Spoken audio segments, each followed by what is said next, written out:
नमस्कार मित्रों, आज चिंतन में युवकों के आदर्श स्वामी विवेकानंद। स्वामी विवेकानंद नवशिक्षा प्राप्त, स्वाधीन विचार वाले, तर्क संगत प्रवृत्ति के व्यक्ति थे। श्री रामकृष्ण परमहंस से परिचय होने से पूर्व वे बहुत कुछ अनिश्चरवादी विचारधारा से अनुप्राणित थे, पर जब परमहंस देव ने उनको ईश्वर और आध्यात्मिकता पर विश्वास करा दिया तो वे आत्मवत् सर्वभूतेषु सिद्धांत के अनुसार समाज सेवा और परोपकार में संलग्न हो गए। स्वामी जी की चेतना ने सदा ही भारत देश के युवाओं के हृदय में बोध के तार झंकृत किए हैं। श्री अरविंद, नेताजी सुभाष चंद्र बोस, महात्मा गांधी, जवाहरलाल नेहरू, ये सभी अपनी युवावस्था में स्वामी जी की वैचारिक आध्यात्मिक चेतना से प्रेरित प्रभावित रहे हैं। स्थिति आज भी वही है। प्रत्येक आदर्शनिष्ठ युवा के प्रेरणा स्रोत और कोई नहीं, स्वामी विवेकानंद हैं। उनका सुंदर मुख हमें आकर्षित भी करता है और प्रेरित भी। उनका सिंह के समान साहस व निर्भय भाव उनकी आंखों में ज्ञान की गहराई के साथ दिखाई देता है। स्वामी जी की वाणी और हृदय में अशिक्षित, पददलित व गरीब मनुष्यों के प्रति अपार प्रेम भी है और पीड़ा भी। उनके स्वरों में सिंह का गर्जन भी है और मधुर संगीत का प्रवाह भी। उनके हृदय से उत्पन्न हुए स्वरों को जो आज विविध पुस्तकों के पृष्ठे में अंकित हैं, यदि हम पढ़ें तो हमें ऐसा अनुभव होता है मानो स्वामी विवेकानंद अपने मन की बात, अपने हृदय की पीड़ा हमारे सामने रख रहे हैं। उनकी वाणी से ऐसा लगता है कि उनके हृदय में भारत देश की युवा पीढ़ी के प्रति असीम प्रेम है और दृढ़ विश्वास भी। संभवतः इसीलिए उनका प्रत्येक शब्द युवा पीढ़ी के लिए ध्वनित हुआ है। युवा पीढ़ी के लिए उनका स्नेह और विश्वास ही नवयुवकों के लिए प्रेरक शक्ति का कार्य करता है। नवयुवकों पर उनकी बातों का प्रभाव भी विद्युत तरंगों के समान पड़ता है। स्वामी जी की यह बात उन्हीं के जीवन की भांति बहुआयामी है। आज जब कोई युवक अपने लक्ष्य को प्राप्त करने हेतु परिश्रम करता है और यदि वह असफल हो जाता है तो उसका मन टूट जाता है, हताशा का अंधकार उसे घेर लेता है। फिर व्यक्ति या तो आत्महत्या का निर्णय ले लेता है अथवा फिर समझौतावादी बन जाता है।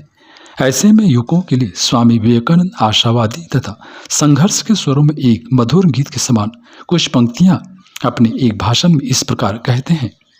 असफलता तो जीवन का सौंदर्य है। यदि तुम 1000 बार भी असफल हुए हो तो एक बार फिर सफल होने का प्रयत्न करो। युवकों के प्रति अपनी इस वाणी से घोर निराशा के अंधकार में भी आशा की किरण के साथ वह उन्हें जीवन संग्राम में डटकर संघर्ष करने की ओर प्रेरित करते हैं। उनका ही जीवन सौंदर्यमय है, जिनके जीवन में निरंतर संघर्ष है। मानव जीवन का संग्राम एक ऐसा युद्ध है जो हथियार से नहीं जीता जा सकता। वह तो मनुष्य के भीतर छिपी शक्ति को प्रकट करके ही जीता जा सकता है। इसीलिए तो स्वामी जी सिंह गर्जन करते हुए कहते हैं, यह ध्रुव सत्य है कि शक्ति ही जीवन है और दुर्बलता ही मृत्यु है। शक्ति ही अनंत सुख है, चिरंतर और शाश्वत जीवन है और दुर्बलता ही मृत्यु है। दुर्बल व्यक्ति के लिए न तो इस जगत में और न ही किसी लोक में कोई स्थान है। दुर्बलता ही हमें सभी प्रकार की गुलामी की ओर ले जाती है। दुर्बलता ही शारीरिक व मानसिक रूप से निरंतर तनाव का कारण है। वह दुर्बलता ही मानव की देह की ही नहीं, चेतना की भी मृत्यु समान है। इसीलिए मैं कहता हूँ कि दुर्बलों एवं कायरों की आवश्यकता नहीं है। मुझे चाहिए ऐसे नवयुवक जिनके स्नायु लोहे के बने हों और मांसपेशियां फौलाद की बनी हो तथा जिनकी वृत्ति लोभ और स्वार्थ की सीमाओं से बाहर हो।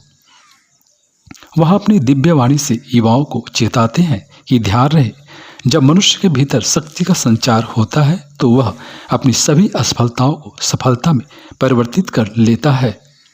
इस शक्ति के अभाव में मृत हुआ जीवन पुनः जीवित हो जीवन के संघर्ष में उतर पड़ता है।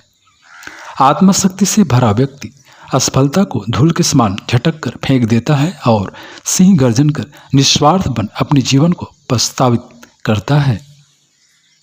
स्वामी जी नवयुवकों में संवेदना का भाव प्रवाहित करने के लिए कहते हैं, बच्चों, तुम्हारे हृदय में सबसे लिए दर्द हो। गरीब, मूर्ख, बददलित मनुष्यों के दुख को तुम अनुभव करो। संवेदना से तुम्हारे हृदय का स्पंदन बढ़ जाए, मस्तिष्क चकराने लगे, तुम्हें ऐसा प्रतीत हो कि तुम पागल तो नहीं हो रहे हो, फिर ईश्वर के चरणों में अपना हृदय खोल दो। तभी शक्ति, सहायता और अदम्य उत्साह तुम्हें मिल जाएगा। आज मैं तुम्हें भी अपने जीवन का मूल मंत्र बताता हूँ। वह यह है कि प्रयत्न करते रहो। जब तुम्हें अपने चारों ओर अंधकार ही अंधकार दिखता हो, तब भी मैं कहता हूँ कि प्रयत्न करते रहो। किसी भी परिस्थिति में तुम हारो मत, बस प्रयत्न करते रहो। तुम्हें तुम्हारा लक्ष्य ही मिलेगा, इसमें तनिक भी संदेह नहीं। 12 जनवरी 1863 ईस्वी को जन्मी दिव्य चेतना ने जो देह धारण की थी, वह आज भले ही ना हो, पर उनकी चेतनता आज भी उतनी प्रखर एवं तेजस्वी है। यदि हम चाहें तो आज भी अपने हृदय में उन्हें प्रखरता एवं तेजस्विता के रूप में खोज सकते हैं। यह सुनिश्चित तथ्य है कि स्वामी जी के विचारों को अपनाकर आज भी उन्हें पाया जा सकता है। वे अपने विचारों के रूप में उपस्थित रहकर आज भी और भी भारत देश के युवाओं को प्रेरित, प्रवर्तित एवं रूपांतरित करने के लिए व्याकुल हैं। स्वामी विवेकानंद के जीवन आदर्शों में उन साधु संन्यासियों तथा धर्म गुरुओं को भी शिक्षा ग्रहण करना चाहिए, जो अपने कार्य शिक्षकों को केवल जवानी उपदेश सुना देना और उनसे प्राप्त भेंट दक्षिणा द्वारा आराम का जीवन जीना ही अभिष्ट समझते हैं। यदि भारत देश के लाखों साधु संतों में 1000 साधु संत भी स्वामी जी के पद चिन्हों पर चल पड़े, तो भारत अपनी प्राचीन गौरव गरिमा को पुनः प्राप्त कर सकता है। मित्रों, आज की परम आवश्यकता भी यही है। स्वामी विवेकानंद जी ने हमारी युवा पीढ़ी के लिए जो सेवा, संस्कार और सद्ज्ञान के सम्मिलित जीवन का आदर्श रखा है, वह अत्यंत श्रेष्ठतापूर्ण है। उसे अपनाया ही जाना चाहिए। भारत आज पुनः विश्वगुरु बनने की ओर अग्रसर है।